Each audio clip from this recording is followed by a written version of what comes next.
अमित शहांनी दिलेल्या तातडीच्या सूचनेनंतर विनोद तावडे हे 3 वर्ष बिहारमध्ये पूर्णवेळ कामाला लागले।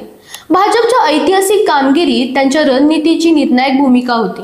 2019 मध्ये विधानसभा तिकीट न मिळाल्यानंतर तावडे राष्ट्रीय संघटनेत कार्यरत झाले। त्यानंतर 2022 मध्ये नितीश कुमार यांनी भाजपची साथ सोडल्यानंतर बिहारमधील राजकीय समीकरणांमध्ये मोठा बदल झाला। या पार्श्वभूमीवर अमित शहांनी तावडेंना तातडीने बिहारमध्ये नियुक्त केले आणि संपूर्ण लक्ष विधानसभा निवडणुकीवर केंद्रित करण्याच्या सूचना दिल्या।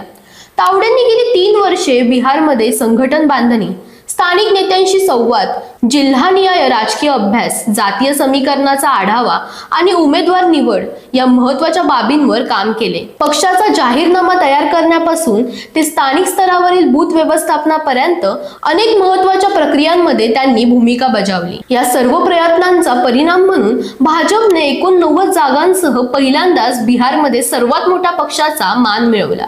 या निकालात संघटनेची रणनीती अधिक महत्त्वाची ठरली की राजकीय समीकरणे? तुम्हाला काय वाटतं? कमेंटमध्ये नक्की सांगा आणि इंडिया लीडरला फॉलो करायला विसरू नका।